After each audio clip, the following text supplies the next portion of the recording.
셋째 날에도 여러분들이 또 이 자리를 많이 메워주시니 정말 큰 용기와 하나님께 감사를 드립니다. 제가 26살에 영어를 배우러 갔다가 제가 미국 선교사의 소개로 예언을 배우게 되었고요.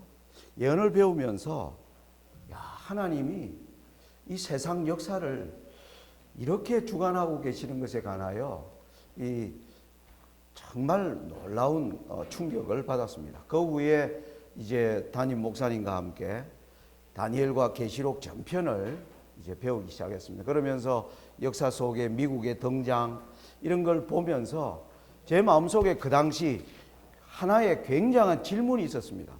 여러분 1981년에 제가 침례를 받았는데 그때 미국도 강했지만은 소련이 훨씬 강하게 이 아시아를 향해서 점점 확장되고 있을 때입니다. 여러분이 혹시 기억하실는지 모르겠지만은 60년대 말에 베트남이 공산화되도록 하면 안 된다 이래서 미국이 이제 베트남 전쟁에 뛰어들었다가 그 거대한 미국이 베트남 전쟁에서 패배를 자인하고 1975년에 미국이 물러나면서 인도 차이나 반도가 여러분 미얀마, 라오스, 캄보디아 곳곳이 전부 사회주의 국가로 바뀌는 엄청난 격변의 시대를 저는 20대와 30대를 보면서 그때 제 마음속에 그런 질문을 던졌어요. 하나님, 미국에 관하여 얘기하면서 왜 소련은 얘기하지 않습니까? 소련이 이렇게 역사 속에서 미국보다 더 강한 힘을 발휘하는데 왜 성경에 미국 얘기만 하고 왜 소련 얘기를 합니까? 하나님 역사관을 이거 과연 제가 금방지지만 믿어도 됩니까? 이런 생각을 오랫동안 하면서 뭐 그런다고 제가 어떤 성경의 어떤 해답도 얻을 수 없었고 이런 문제로 많은 또 담임 목사님들과 이야기를 나누지만은 목사님들 모두가 다 소련에 대하여 성경이 말하고 있지 않는 것에 대하여 모두가 침묵할 수밖에 없었습니다. 그런데 제가 37살 되었을 때 소련이 붕괴되는 것을 보기 시작했습니다. 그 거대한 나라가 총 한 방 쏘지 않고 와르르 무너지는 것을 제가 37살 때 정말 26살에 예언을 배우면서 받은 그 전율보다 더 큰 전율로 제 생애 속에 다가왔습니다. 여러분 소련이라는 나라가 1917년에 볼셰비키가 혁명을 일으키고 그때는 이름이 러시아였어요. 소련이라는 이름은 이제 스탈린이 1924년에 소련 소비에트 연방공화국을 만듭니다. 그런데 불과 60년 정도 지나다가 망해버린 겁니다. 그러니까 제 눈에는 소련이 큰 나라였지만은 하나님의 눈에는 잠깐 있다가 없어지는 안개였습니다. 제가 그때 그 역사를 보면서 하나님의 예언 앞에서 우리가 세계를 보는 이 눈부터 달라져야 되겠다. 이 생각을 제가 30대 후반에 하면서 이제 예언 연구를 어떻게 해야 될까? 이런 고민을 하는 가운데 뭐 저도 직장 다니면서 벌어먹고 맨날 다람쥐 쳇바퀴 돌듯이 직장과 교회를 이렇게 오고 가는 가운데 말씀을 제대로 연구할 기회를 찾지 못했습니다. 그러면서 어떤 계기로 제가 중국에 가게 되었고 그때에 제가 이 예언의 말씀을 40살이 넘으면서 하나님께 기도하면서 하나님 제가 예언의 말씀을 한번 연구해 보고 싶습니다. 그래서 어떻게 연구했는가? 여러분 마태복음에 보면 24장 15절에 예수님이 이런 말씀을 하십니다. 너희가 선지자 다니엘의 말한 바 멸망에 가증한 것이 거룩한 곳에 선 것을 보거든. 그 다음에 무슨 말씀이 나오는지 아세요? 읽는 자는 깨달을진저. 그래서 제가 무모하게 하나님 읽겠습니다. 그냥 읽으면 깨닫는다 하니까 제가 읽어보겠습니다. 제가 그래서 다니엘서를 아마 수백 번을 읽은 것 같습니다. 네. 그런데 그걸 읽으면서 하나님께서 하나하나 역사의 흐름들을 짚어주시는 하나님의 그 손길을 발견하게 되었고, 아마 오늘 이 자리에서 함께 여러분들과 놀라운 하나님의 영광을 이렇게 드러낼 수 있는 이러한 자리까지 하나님께서 인도해 주신 것에 인하여 정말 하나님 앞에 깊은 감사의 마음을 드립니다. 어제 우리가 공부한 내용을 이제 정리를 하면 다니엘 7장의 순차적 예언, 재림은 바로 가보지 않은 여행입니다. 그래서 하나님이 우리에게 예언이라는 것을 통하여 우리에게 영적 내비게이션을 주셨습니다. 그래서 다니엘 7장은 사자, 고음, 표범, 열불 가진 넷째 짐승과 작은 뿔, 그리고 하늘에서 심판이 베풀어지고 정한 죽음을 당한 짐승이 때를 기다리며 살아나기를 기다리는 광경과 하늘에서 인자가 나라를 받는 것으로 이 재림이라는 여정이 어떻게 이루어지는가를 하나님께서 보여주셨고, 우리는 이 사자로부터 나오는 이 5개의 땅에서 일어나는 짐승이 사자, 바벨론, 페르시아, 헬라, 로마 교황권으로 이어지면서 1798년에 교황권이 죽임을 당하는 이러한 역사의 과정들을 우리가 지금 함께 살펴보고 있는 것입니다. 그 이후에 우리는 더 세계의 더 내비게이션이 하나님이 그것을 보여주고 있음을 우리는 아직 그 내용까지는 탐구에 들어가지 못했습니다. 오늘은 우리가 1798년까지의 이제는 이 교황권의 역사를 우리가 함께 살펴보는 시간이 되겠습니다. 굉장히 긴 시간의 여행을 짧은 시간 속에 어떻게 하나님께서 이 다니엘 11장이라는 그 한 권의 이 자그마한 A4 용지로 하면 정말 A4 용지 하나 안에 2600년의 역사의 흐름을 하나님께서 담아놓고 계신 것입니다. 그걸 여러분들과 함께 이제 읽으면서 그 의미들을 찾아가는 시간인데, 우리가 다시 한번 기억해야 할 것은 다니엘 7장과 8장과 11장의 전개 방식에서 하나님께서 이 한 왕, 로마와 교황권이 왜 하나인가? 왜 로마와 교황권은 하나인가? 하나님을 대적하는 의미에서 그들이 어떻게 하나로 결탁되었고, 어떠한 과정을 통하여 이제 교황권이 콘스탄티누스 황제로부터 바로 그 나라를 접수하게 되는지를 우리가 배우면서 드디어 여자가 짐승을 타고 있는 것처럼 종교가 정치를 지배하는 체제가 시작된 것까지를 우리가 어제 보면서, 그것이 다니엘 11장 21절로 24절의 말씀에서 또 그 위를 이을 자는 한 비천한 사람이라 나라 영광을 그에게 주지 아니할 것이나 그가 평안한 때를 타서 괴율로 그 나라를 얻을 것이며 넘치는 물 같은 군대가 그에게 넘침을 입어 패할 것이요 동맹한 왕도 그렇게 될 것이며 그와 약조한 후에 그는 거짓을 행하여 올라올 것이며 적은 백성을 거느리고 강하게 될 것이며 그가 평안한 때에 그도의 가장 기름진 곳에 들어와서 그 열조와 열조의 조상이 행하지 못하던 것을 행할 것이요 그는 노략하며 탈취한 재물을 무리에게 흩어주며 모략을 베풀어 얼마 동안 산성들을 칠 것인데 때가 이르기까지 그리하리라. 비천한 자로 올라왔지만은 강하게 되고 그가 거짓을 행하여 올라와 평안한 때를 타 그 모든 나라들을 얻게 되면서 지난날에 어떤 나라도 열조도 보여주지 않은 그러한 아주 흉악한 행위들을 해나가는 것을 우리는 어제 공부를 했습니다. 이제 오늘부터는 이제 드디어 교황권의 시대가 시작되는 이제 7세기 역사가 이제 마지막 때까지 어떻게 전개되는지를 하나님이 우리에게 말씀하고 있습니다. 여러분, 오늘은 이제 다니엘 11장을 쭉 이제 함께 살펴볼 텐데, 다니엘 11장은 많은 이 성경을 연구하는 분들에게 어려운 책이다라고 이해되고 있습니다. 사실 그러합니다. 그게 히브리 원어를 어떻게 번역하는지의 문제, 거기에 나오는 수많은 단어들이 주는 그 어감들이 오늘날 현대를 살아가는 우리에게 잘 이해하기에는 굉장히 난해한 것이 사실입니다.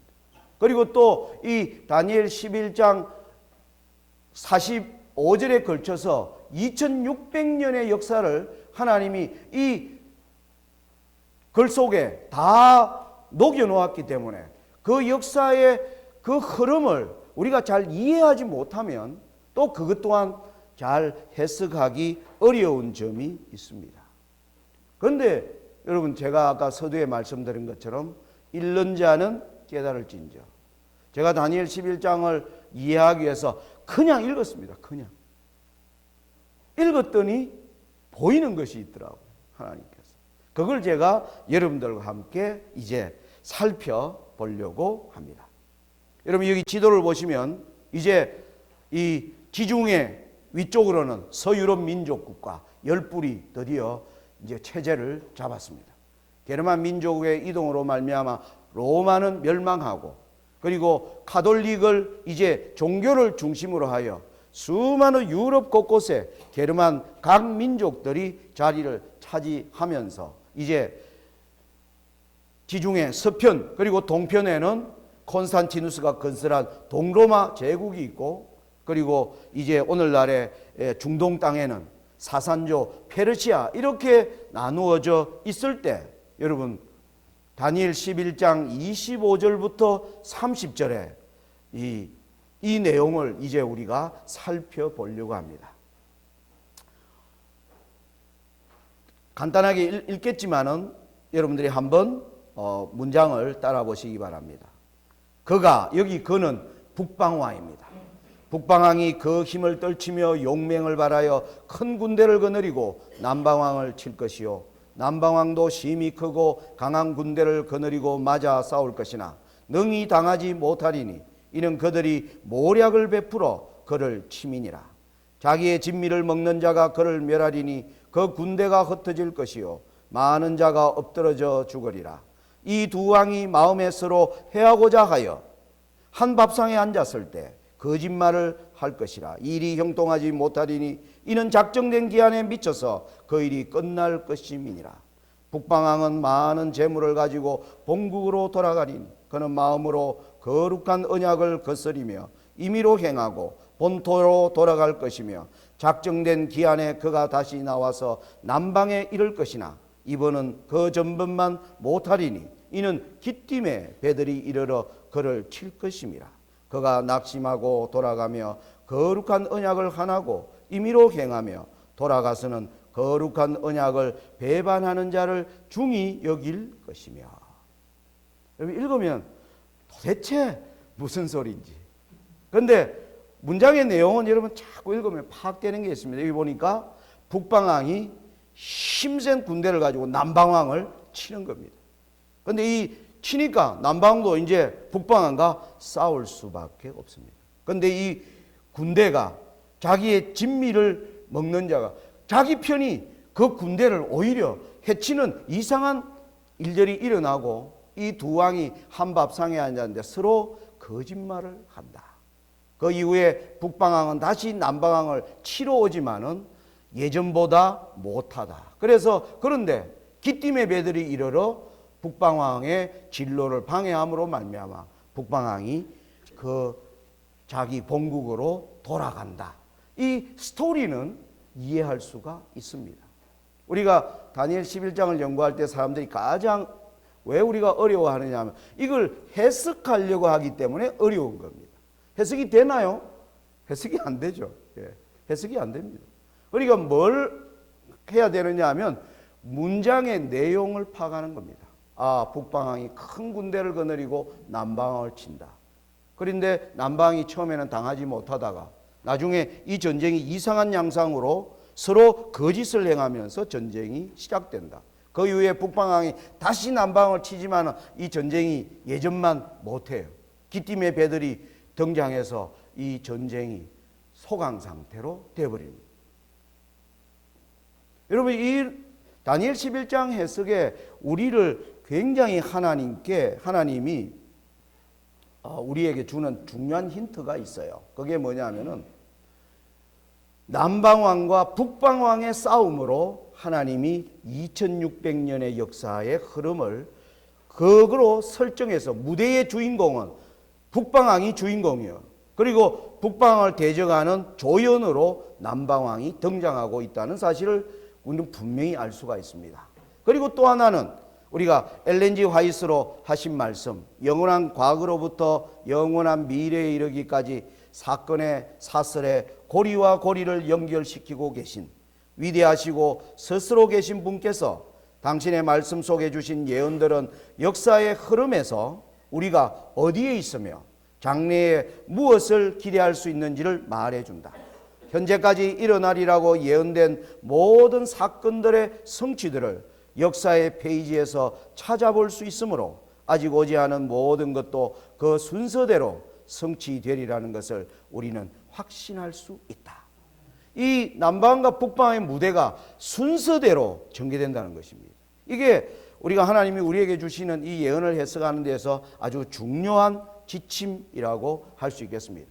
그래서 이 예언을 따라 우리는 차례대로 순서대로 역사의 흐름 속에서 남방과 북방이 어떻게 충돌해 가는가를 잘 더듬어 찾아가면 이 말씀이 의미하는 문맥의 의미를 보다 깊이 이해할 수가 있게 됩니다. 자, 여러분, 이제 우리가 7세기로 돌아갔습니다. 7세기에 여러분 여기 지도를 보면 로마가 이제 교황권이 다스리는 로마와 비잔티움 제국, 바로 동로마 황제가 바로 이 제국이 있는데, 여러분 여기에 쭉 이것은 고대 시대의 길이었습니다. 여러분, 고대 시대에 세상의 변화를 가장 빨리 아는 사람은 누구일까요? 어떤 사람이 세상의 변화를 가장 빨리 알까요? 예, 장사꾼들입니다. 고대에는 장사꾼들이 세상의 변화를 가장 빨리 알았습니다. 왕들도 세상의 변화를 알지 못합니다. 왕들이 그래서 먼 나라에서 장사꾼이 왔다면 제일 먼저 높은 사람들이 이 장사꾼들을 만납니다.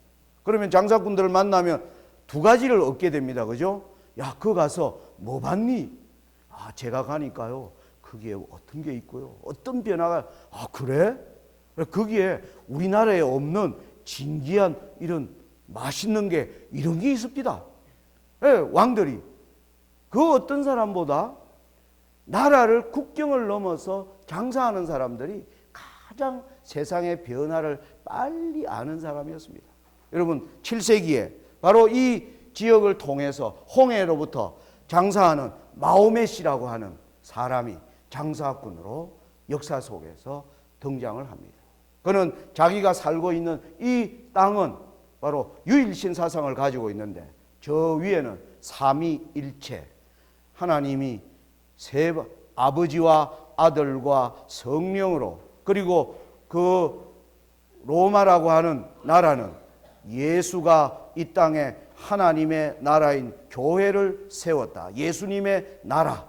이런 얘기를 하는 것을 마음에선 이상하게 아마 바라본 것 같습니다.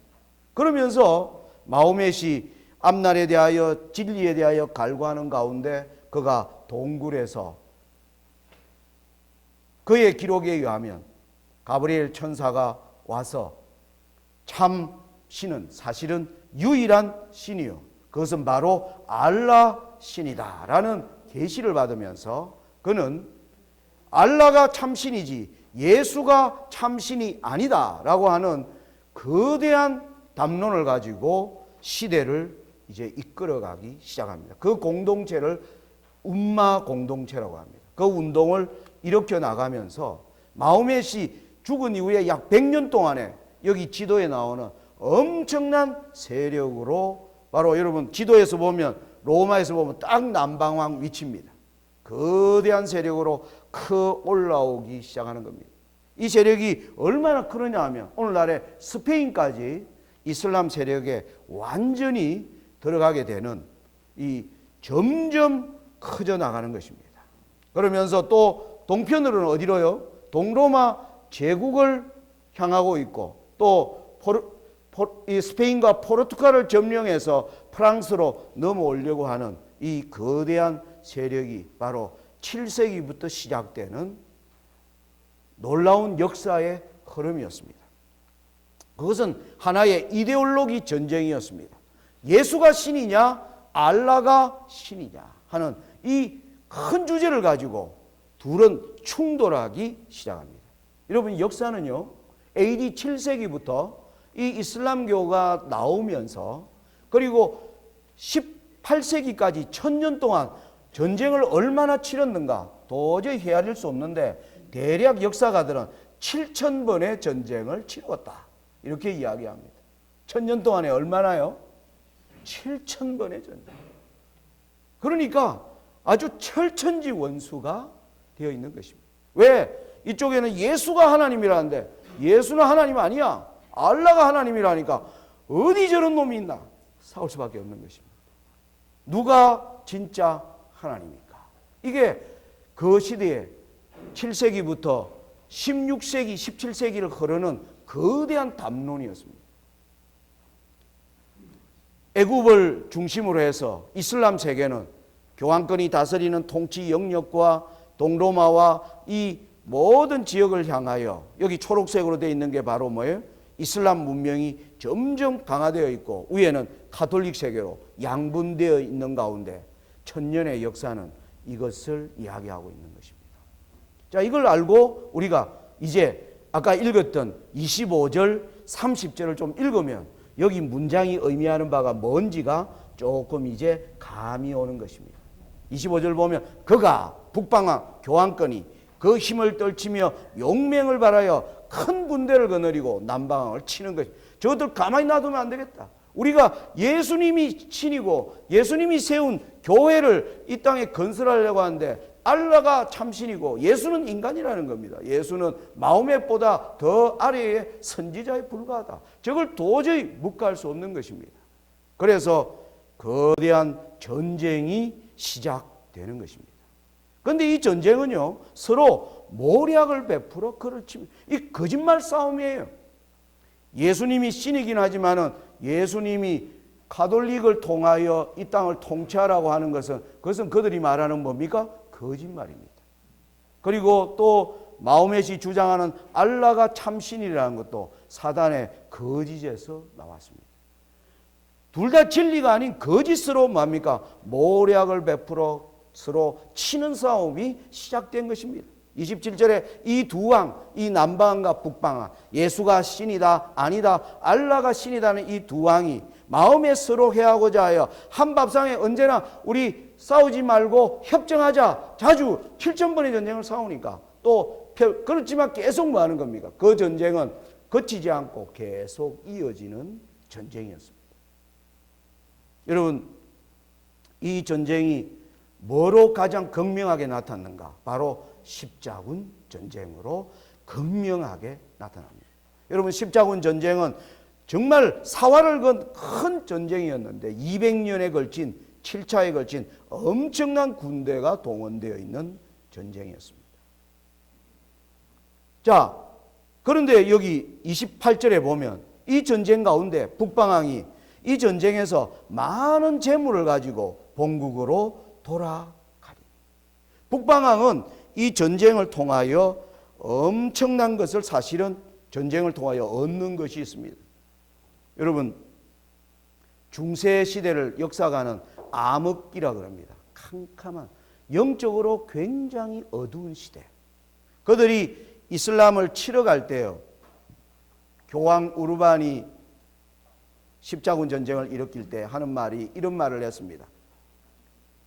저 남방에 있는 저 야만인들이 그 우리 참 예수를 폄하하고 그리고 예루살렘을 정복하고 있기 때문에 우리가 저 야만인들을 이제 쫓아내기 위하여 예수님이 우리에게 십자군을 동원하라고 내게 명령하셨다. 그래서 이 전쟁에 참여하는 자는 천국을 보장받는다. 이 거짓말로 십자군 전쟁은 시작됩니다. 그런데 막상 야만인이라고 와보니까 야만인이 아니고 그들보다 훨씬 발전된 문명을 가지고 있었습니다. 여러분, 세계적으로 나침반, 화약, 우리가 쓰는 아라비아 숫자 1, 2, 3, 4, 이 문명이 전부 이슬람에서 나온 문명입니다. 그들이 야만이나 생각하고 들어왔다가 엄청나게 자기들이 우물한 개구리고, 오히려 이슬람이 그들보다 훨씬 발전된 문명이라는 걸 깨닫게 됩니다.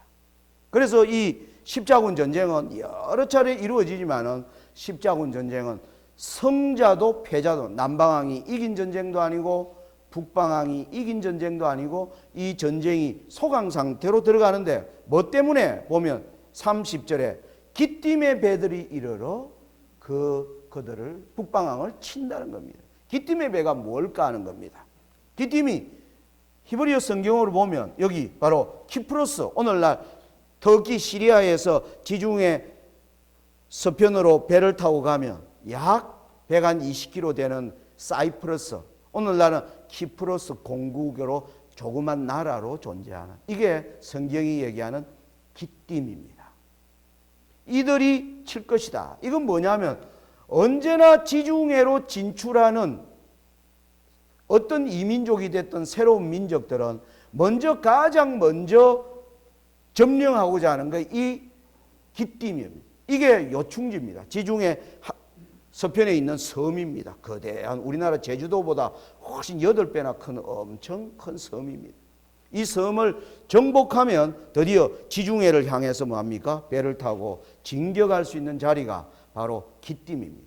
그래서 이 기띔은 모든 새로운 세력들이 들어오는 진입로에 있습니다. 여러분, 십자군 전쟁이 왜 소강 상태로 간 줄 압니까?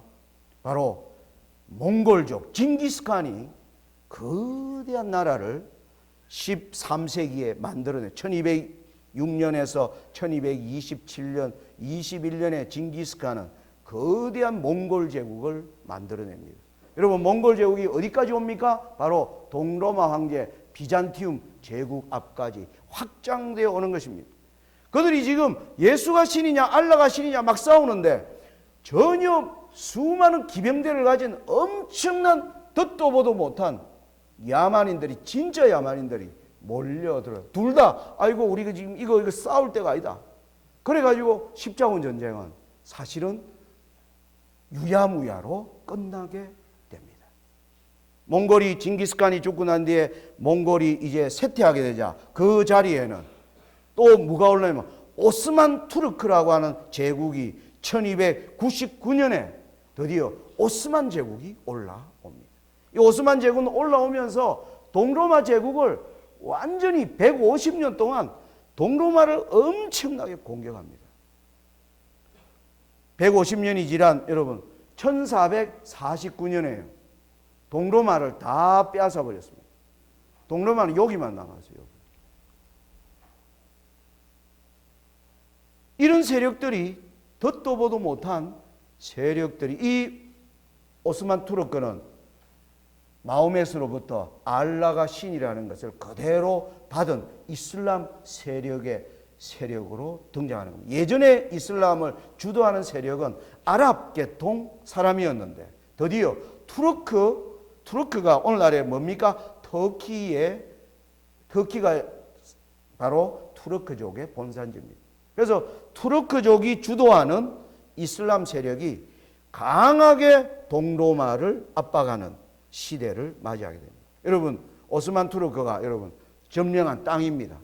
바로 동로마를 멸망시키고 교황권의 코앞까지 오스만 투르크가 진격해 들어오게 되면서 교황은 지금 밖에 싸울 일이 아니라 안에를 지금 뭐 해야 됩니까?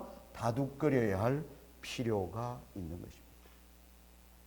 그래서 여러분 이제 31절부터는 교황권이 이제 밖에 문제가 아니라 안에서 어떤 일이 벌어지는가, 이제 유럽 내에서 어떤 일이 벌어지는가를 31절부터는 약 15세기부터의 역사를 전개하고 계십니다. 읽어보면요, 군대는 그의 편에 서서, 이 북방왕의 군대입니다. 성소 곧 견고한 곳을 더럽히며 매일 드리는 제사를 폐하며 멸망케 하는 미운 물건을 세울 것이며 그가 또 언약을 배반하고 악행하는 자를 괴율로 타락시킬 것이나 오직 자기의 하나님을 아는 백성은 강하여 용맹을 발하리라. 백성 중에 지혜로운 자가 많은 사람을 가르칠 것이나 그들이 칼날과 불꽃과 사로잡힘과 약탈을 당하여 여러 날 동안 쇠폐하리라. 그들이 쇠폐할 때에 도움을 조금 얻을 것이나 많은 사람은 괴휼로 그들과 진압할 것이며 또 그들 중 지혜로운 자 몇 사람이 쇠폐하여 무리로 연단되며 정결케 되며 희게 되어 마지막 때까지 이르게 하리니 이는 작정된 기한이 있음이니라. 여러분, 이 내용은 조금 아까 내용보다 좀 어렵지 않습니다. 이 북방왕의 군대는 돌아가서 뭐 하는 겁니까? 하나님의 진리, 성소를 더럽히고 그리고 성소에서 드려지는 매일 드리는 제사와 거기에 하나님의 싫어하는 멸망케 하는 모든 것들을 교회 안에 가득하게 하면서 그렇게 타락하는데 거기에서 하나님을 아는 백성이 등장하기 시작하는 겁니다. 그래서 그들이 뭐 하는 겁니까? 용맹을 바라지만은 그들이 많은 사람을 가르칠 것이지만 그들은 33절에 보면 칼날과 불꽃과 사로잡힘과 약탈을 당하여 여러 날 동안 쇠폐하리라. 이 말씀을 가진 사람들이 힘을 다하여 일을 하지만 그들은 점점 뭡니까? 힘이 꺾여지는 것입니다. 이 내용들을 쭉 얘기를 합니다. 여러분, 어떤 일이 벌어지는지 아마 여러분의 머릿속에 감이 올 것입니다. 여러분, 14세기에 유럽은 십자군 전쟁이 끝난 이후에 큰 변화를 겪습니다. 14세기에요. 이탈리아에서 르네상스 운동이 일어납니다. 그 운동의 주제는 뭐냐면 우리는 우물한 개구리처럼 살았다. 우리가 너무 세상을 몰랐다. 그래서 자각에 대한 거대한 운동이 일어납니다. 그러면서 15세기에는 포르투갈과 스페인이 대항해 시대를 열어갑니다. 이때 아메리카가 발견되죠. 이 역사가 배경이 어떻게 되느냐 하면 여러분, 이 오스만 투르크가 이렇게 큰 세력으로 되니까 여러분, 여기 보면 이 위에 지도가 옛날에 유럽 사람들이 장사꾼들이 어디로 다니냐 하면 이 먼 바다로는 다니지 않았습니다. 다니면 돌아오지 못한다고 믿었어요. 그래서 그들은 육지와 육지 사이에 있는 강과 바다를 통하여 계속 장사하러 다녔습니다. 그런데 뭡니까? 그런데 오스만 투르크가 이 길을 다 막아버렸어요. 다 오스만 투르크가 점령해 갈 데가 없는 것입니다. 그들이 어디로 가야 될까요? 그래서 할 수 없이 뭐예요?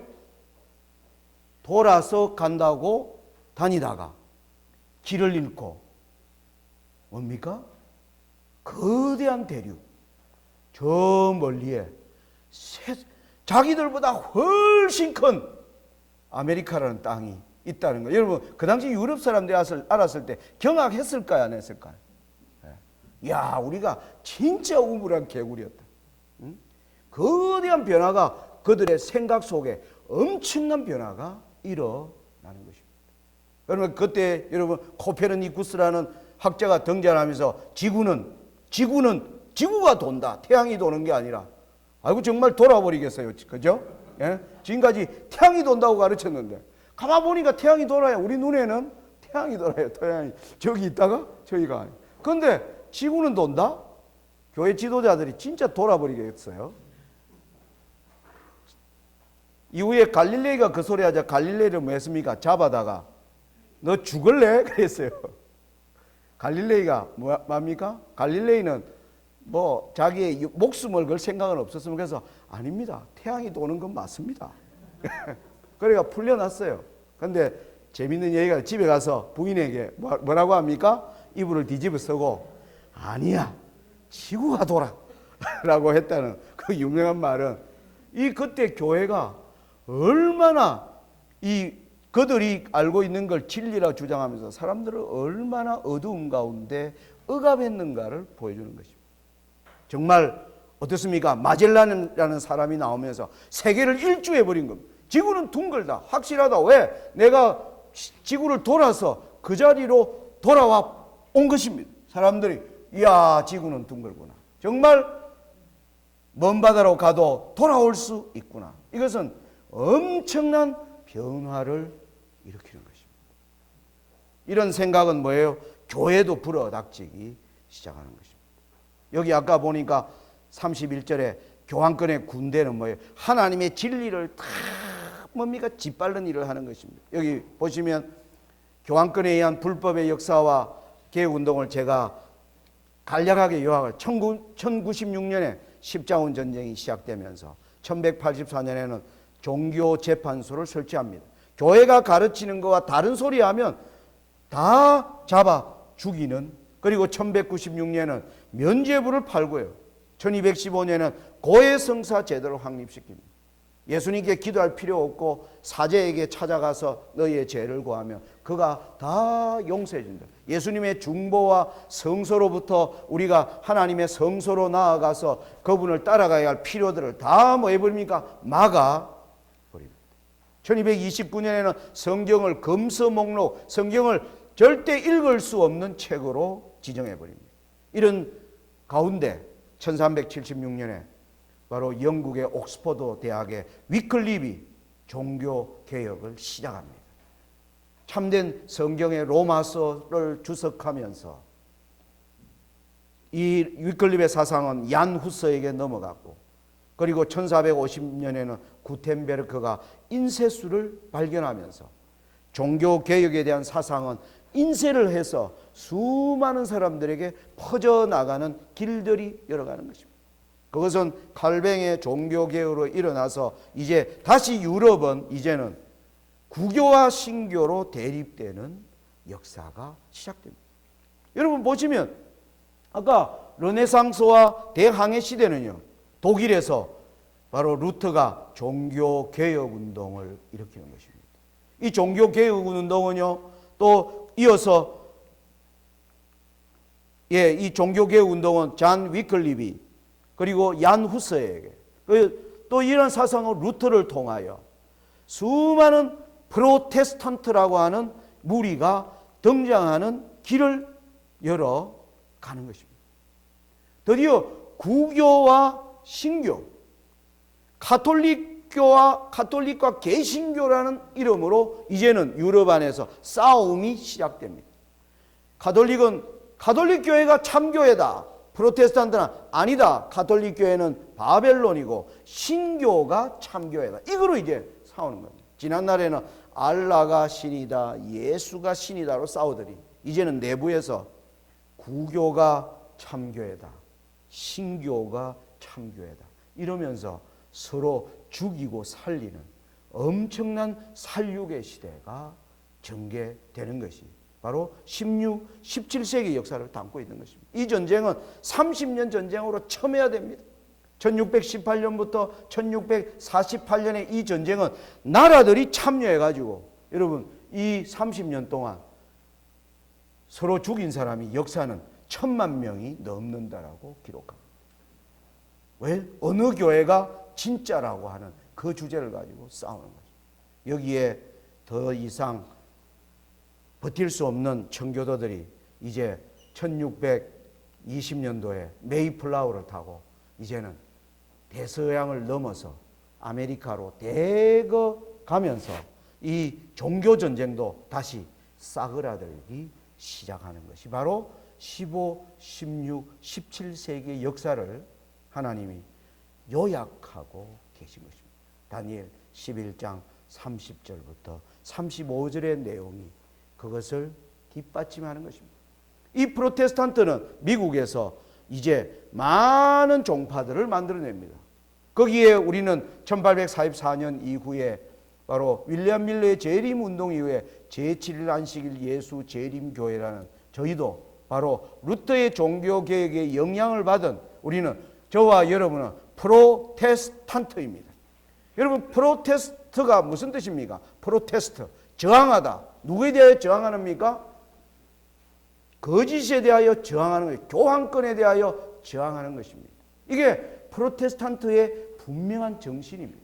고대 그 15세기, 16세기, 17세기의 프로테스탄트는 자나깨나 아이들에게 뭡니까? 참된 성경만이 참 진리다.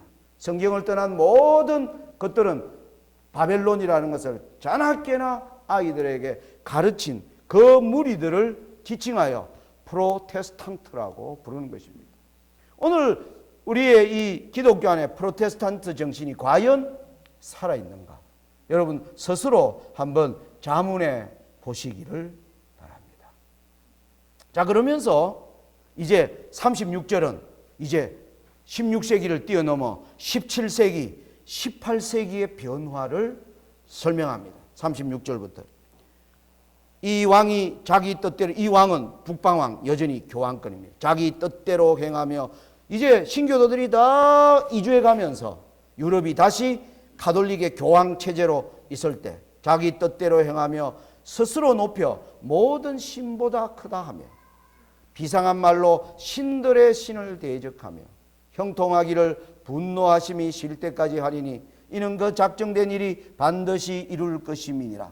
그가 모든 것보다 스스로 크다 하고 그 열조의 신들과 여자의 사모하는 것을 돌아보지 아니하며 아무 신이든지 돌아보지 아니할 것이나 그 대신에 세력의 신을 공경할 것이요 또 그 열조가 알지 못하던 신에게 검은 보석과 보물을 들여 공경할 것이며 그는 이방신을 힘입어 크게 견고한 산성들을 취할 것이요 무릇 그를 안다 하는 자에게는 영광을 더하여 여러 백성을 다스리게도 하며 그에게서 뇌물을 받고 땅을 나눠 주기도 하리라.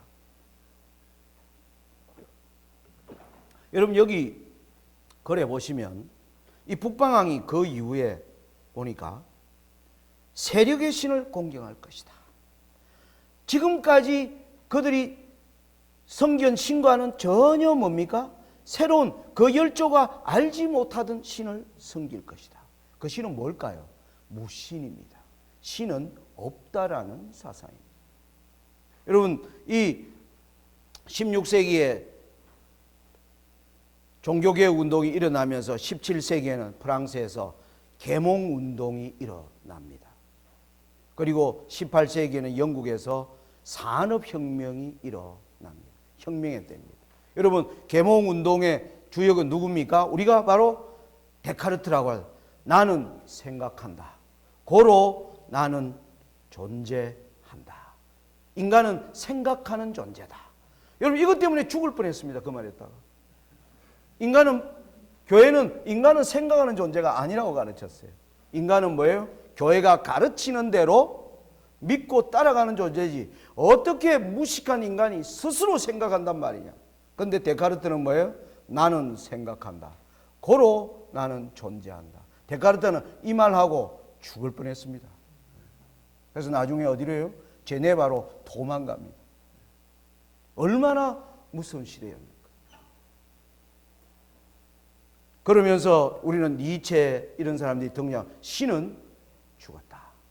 이런 사상들이 사람들에게 이런 사상이 올라오자 사람들이 박수치기 시작합니다. 왜 박수칠까요? 사람들이 1000년 동안 예수가 신이다, 알라가 신이다 막 싸우더니 이제는 뭐예요? 구교가 진짜다? 아니다. 참 신교가 진짜다니까 이제는 뭐예요? 신이라고는 얘기하지 마라. 신은 뭐하다? 싫다라는 겁니다. 그게 바로 무신 사상이 올라오는 거죠. 오늘날 리차드 도킨스라고 하는 아주 무신론자가 지금 세계 사람들이 가장 이 사람 지금 책을 이 사람은 지금 만들어진 신이라는 이 책으로 지금 전 세계 베스트셀러를 이루고 있습니다. 여러분 우리는 잘 아는 아이삭 뉴턴이 17세기에 뭡니까? 과학이라고 하는 만유인력의 법칙, 과학의 발전을 사람들의 생각이 완전히 바뀌기 시작하는 것입니다. 관념과 삶의 그것들 그러면서 생활에 급격한 변화를 일으키는 전기 기관차가 나오기 시작하는 거예요. 이야 사람들이 볼 때 뭡니까? 새로운 세대가 온 겁니다. 야 지금까지 너무나 우리가 어두움 가운데 살았는데 새로운 신세계가 도래하고 있고 유럽은 온 세계에 뭔가 식민지를 개척하면서 왕들은 거기에서 나는 보물로 뭐 하는 겁니까? 식민지에서 가져오는 검은 보물, 인도에서 가져오는 후추, 설탕, 수많은 커피, 새로운 것들에 대한 것들이 사람들이 생겨나면서 이야, 이제 생각하지 못한 좋은 세상이 온다.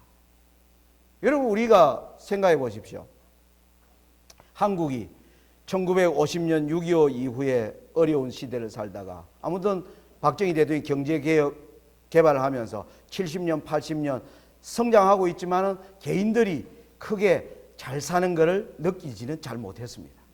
그런데 88 올림픽을 전후로 대한민국이 개인들이 잘 사는 시대가 여러분 온 거예요. 뭡니까? 골프 치러 다니기 시작하고 땅을 샀더니 집값이 뭐 하는 겁니까? 1억짜리 집 샀는데 어느 날 1억 모으려 하면 막 쎄 빠지게 일해야 되는데 그 아파트가 2억이 돼버리는 거예요. 이렇게 돈 버는 길이 있구나 세상에. 예? 그래서 가난하게 살던 재림교인들도 뭐 하는 겁니까? 이야, 어떻게 이런 돈벌이에 우리가 빠지면 되나? 예? 빚을 내서 뭐 합니까? 집을 사고 지금은 온 교인들이 전부 빚더미에 집에 다 살고 있는 겁니다. 5개 집을 사기 위해서 자기 돈은 2억 3억밖에 없는데 뭐 하는 겁니까? 빌려가는 거예요. 요즘 국가가요 이자를 1%까지 내려요. 뭐라는 겁니까? 돈 빌려가라는 거예요. 돈 빌려가라는 거예요.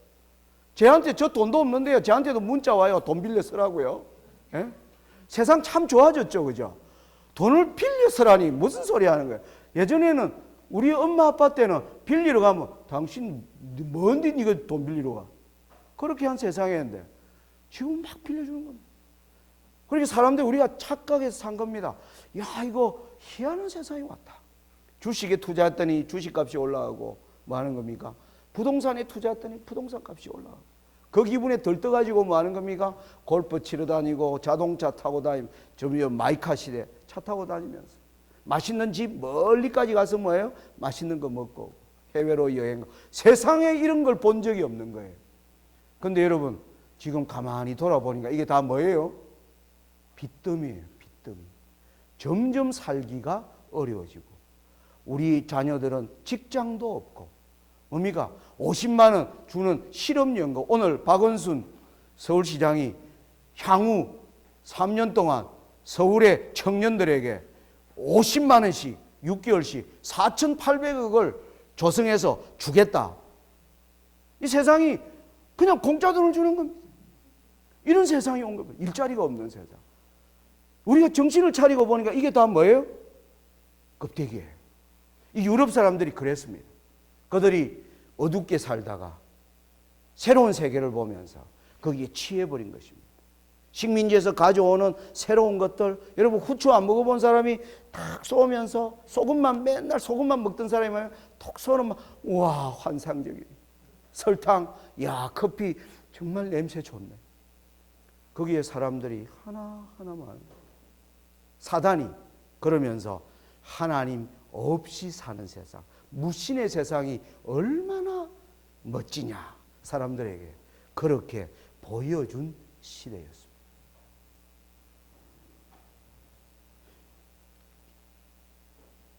무신론 사상이 어떻게 발전되었는가? 저는 이 하나님의 역사를 통해서 볼 수 있는 알라가 신이다, 예수가 신이라도 1000년 동안 싸우고 그 이후에 200~300년 동안 신교가 참교회다, 구교가 참교회다 이렇게 싸우는 세상을 사단이 만들어가면서 마지막에 뭐예요? 어리석은 자는 그 마음에 이르기를 하나님이 없다 하도다. 많은 사람들이 이 사상에 많은 겁니다. 박수를 친 것입니다. 공감합니다. 여러분 이 사상이 혁명을 일으킵니다. 그게 뭔지 압니까? 프랑스 혁명이었습니다.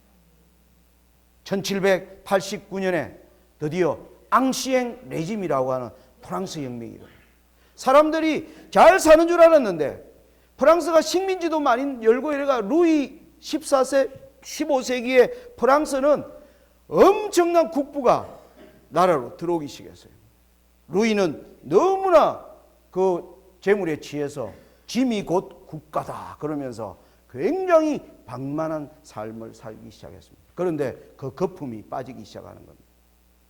거품이 빠지니까 백성들은 점점 도탄에 빠지고 귀족들과 교회의 높은 계급들만 잘 사는 세상이 되었다는 것을 프랑스 사람들이 깨닫기 시작하는 거예요.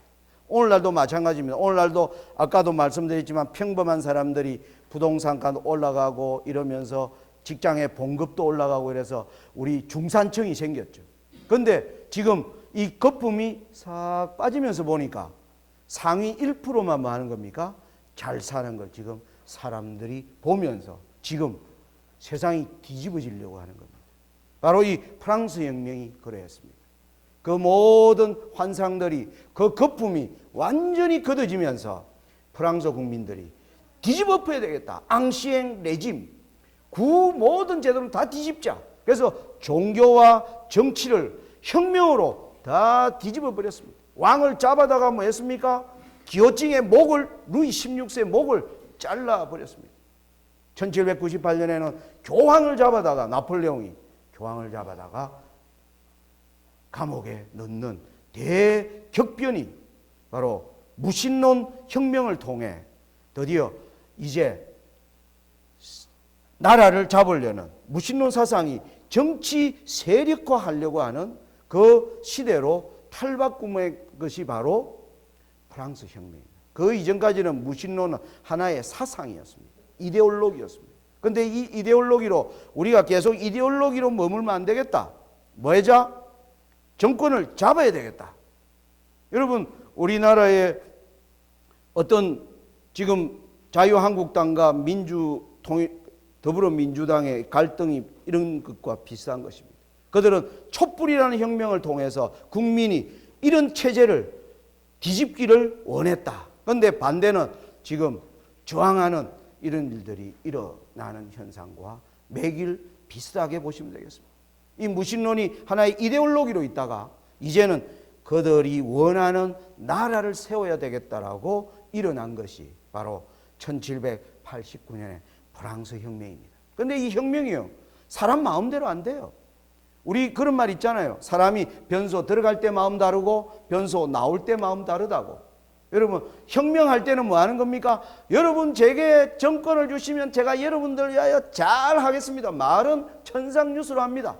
그런데 그들이 정권을 잡으면 어떡합니까? 지 마음대로 해버려요. 지 마음대로. 예.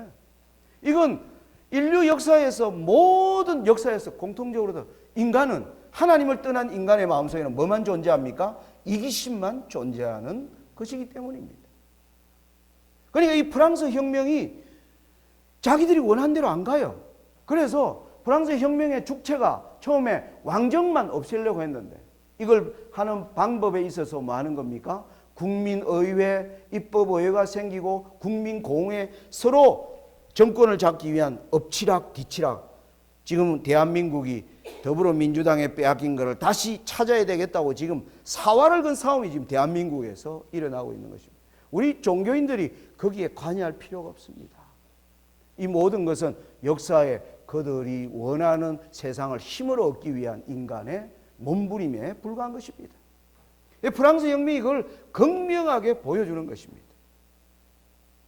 그런데 정말 무서운 시대가, 이 자코뱅 당이 드디어 정권으로 올라올 때 무서운 공포 시대가 시작됩니다. 자코뱅 당은 뭐 했습니까? 성경을 읽지 못하게 하고 일주일로 된 주일 제도를 10일에 하루 놀도록 하고 11조 제도나 성경이 말하는 모든 제도를 뭡니까? 폐지시키고, 그리고 말을 듣지 않는 자는 모두 다 기호진에 단두대에다가 목을 자르는 공포 시대를 프랑스 사람들이 몸살, 이거 우리가 저렇게 또 저런 독재자를 원한 게 아닌데 엄청난 독재자가 올라와 버린 거예요. 독재자를 쫓아내버릴 수가 없어요. 그래서 또 테러미더로 반동이 일어나면 이것이 그 독재를 추구하는 로베스피에르를 새벽에 가서 그를 쳐 죽이는, 프랑스 혁명은 엄청난 야망을 가진 인간의 욕망들이 뒤얽힌 아주 거대한 서사시와 같은 혁명을 이룹니다. 자, 그러니까 전 유럽이 난리가 났습니다. 여러분, 프랑스는 유럽에서 유명한 땅 아닙니까? 옆에 있던 오스트리아, 헝가리, 이런 나라들이 그 혁명을 보는 겁니다. 아이고, 어느 날 왕을 목을 잘랐다니까 오스트리아 왕이 고민이 되는, 야, 우리 백성도 저거 배워가지고 내 목 치러오면 어떻게 될까? 고민이 되는 거예요. 그러니까 퍼르시아와 오스트리아와 이런 나라들이 프랑스에 얘기해, 야, 너 그 왕 죽였으면 그 왕 아들을 왕정에 복귀시켜. 안 그러면 우리가 너하고 전쟁 칠 거야.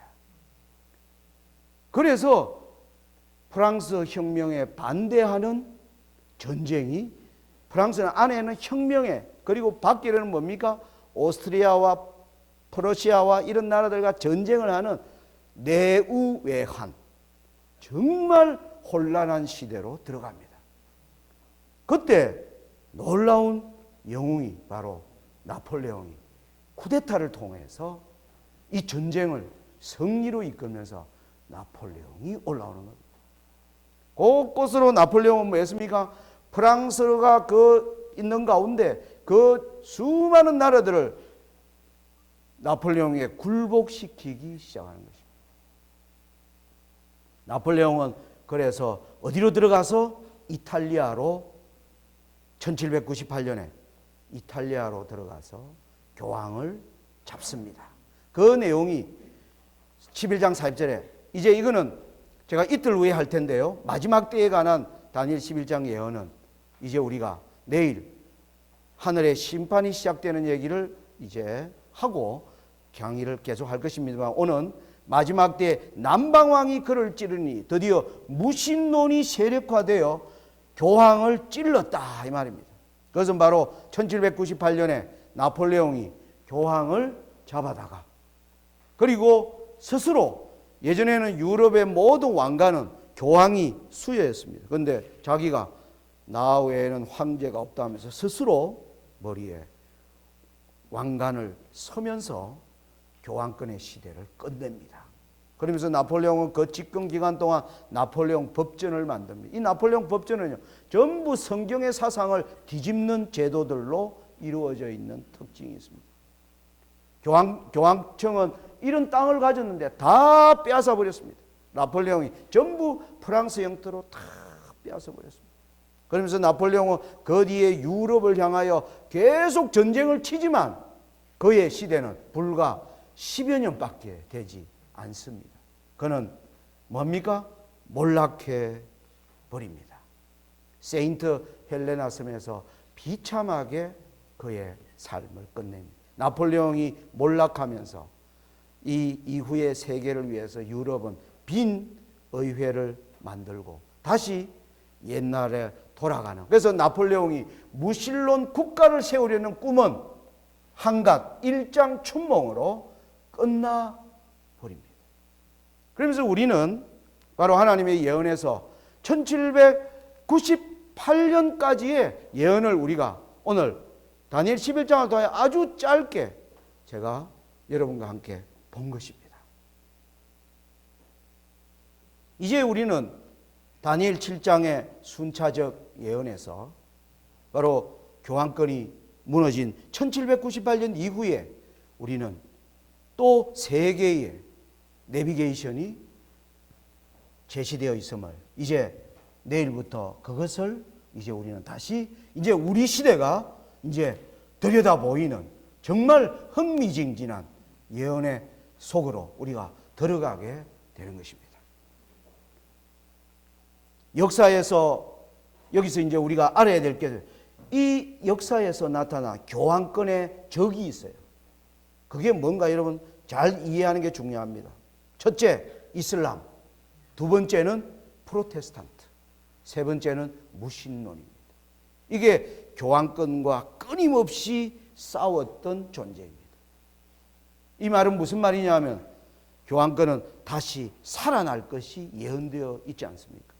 그가 살아나면 옛날에 싸웠던 친구들을 어떻게 만날 것인가 하는 것이 그에게 과제가 되어 있습니다. 이걸 어떻게 풀어나가는지를 우리 시대의 역사의 흐름에서 설명해낼 수가 있습니다. 여러분들이 기억하시기 바랍니다. 이슬람과의 적대관계, 프로테스탄트와의 적대관계, 무신론과의 적대관계. 이것을 우리가 이제 이것은 바로 다니엘 11장을 통해서 하나님이 보여주시는 뭡니까? 세계관입니다. 저는 이 예언을 연구하면서 제가 얻은 가장 큰 것이 있다면 뭐냐면 하나님이 보라고 하는 세계관을 가질 수 있게 되었다는 것입니다. 세상에 일어나는 일을 사람들은 이해하지 못합니다. 왜 미국에 저런 또라이 같은 대통령이 올라왔는지, 정말 이해할 수 없는 이런 일들이 왜 일어나는지, 왜 미국과 중국이 서로 무역하면서 잘 사면서 왜 이렇게 싸우는지, 일본과 한국이 북한을 앞두고 중국과 러시아를 통해서 왜 이런 갈등 국면에 들어가는지, 유럽이 영국은 왜 자기들이 하나 만들어 놓고 왜 영국은 브렉시트 하려고 하는 건지, 이런 수많은 갈등들이 지금 세계 곳곳에서 분출되는 이 역사를 우리가 이해하려면 하나님이 주시는 세계관을 우리가 잘 이해하면 지금 일어나는 일을 이해할 수 있고 앞으로 일어나는 일을 뭐 할 수 있는 겁니까? 볼 수가 있는 눈이 생기는 것입니다. 그래서 하나님께서 우리에게 정말 2600년 전에 다니엘에게 이걸 보여주신 것입니다. 바벨론으로부터 예수님이 재림하는 우리의 시대까지 이 놀라운 역사를 하나님이 이 11장에 정말 짧은 글로 설명하고 계신 것입니다. 참으로 하나님의 그 지혜와 하나님의 그 통치하심의 놀라운 앞에서 정말 할 말을 잃는 것입니다. 얼마나 그분이 크신 하나님이신가. 그분이 오늘 우리를 긍휼히 여기시고 나를 눈동자처럼 아껴주신다는 사실 앞에서 저는 정말 감당할 수 없는 감격을 마음에 느끼게 됩니다. 여러분, 우리 어제 읽었던 말씀이지만 같이 한번 우리 소리 내어서 이사야 45장 21절로 22절 말씀 읽겠습니다. 시작.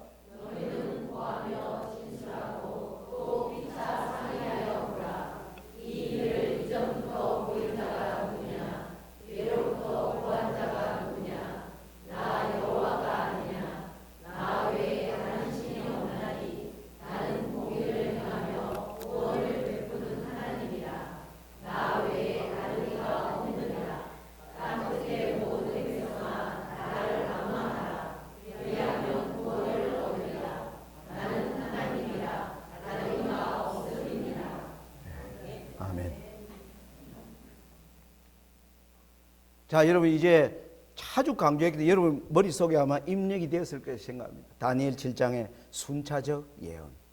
그죠? 이제는 우리가 내일부터 이제 본격적으로 이제 하늘에서 일어나는 일, 우리가 눈으로 보지 못하고 믿음으로 봐야 되는 하늘에서 심판이 시작되고, 그리고 죽게 된 짐승이 자기의 때를 기다리고 있고, 그리고 인자가 나라를 받는 이 두려운 하나님의 하시는 우리를 위하여 하나님 이 두 일을 하십니다. 우리를 위하여 하나님은 하늘에서 지금 심판을 베풀고 계십니다. 그 의미가 무엇인가? 그리고 그 심판의 결과로 하나님은 우리를 위하여 영원히 망하지 아니하는 영원한 나라를, 정말 어린 양이 뛰놀고 그 뱀이 물지 않는, 사자가 함께 가는 그 놀라운 나라를 하나님이 우리를 위하여 받으시는 그 속으로 우리가 이제 들어가게 되는 것입니다. 히브리서의 기자는 이렇게 얘기하십니다. 우리가 이 소망이 있는 것은 영혼의 밭 같아서 튼튼하고 견고하여 휘장 안에 들어가나니, 거리로 앞서가신 예수께서 멜기세덱의 반차를 쫓아 영원한 대제사장이 되어 우리를 위하여 들어가셨느니라. 내일부터 우리는 하나님의 거룩한 임재를 보여주는 휘장 안으로 들어갈 것입니다. 모세에게 너가 선 것은 거룩한 곳이니 너의 발에서 신을 벗으라고 하는 하나님의 그 엄숙한 그 앞으로 하나님께서 우리를 인도해 주실 줄 믿습니다. 기도하시고 우리가 이 공부를 위하여 애쓰는 저와 여러분들이 되시기를 바라면서 오늘 말씀을 마칩니다. 감사합니다.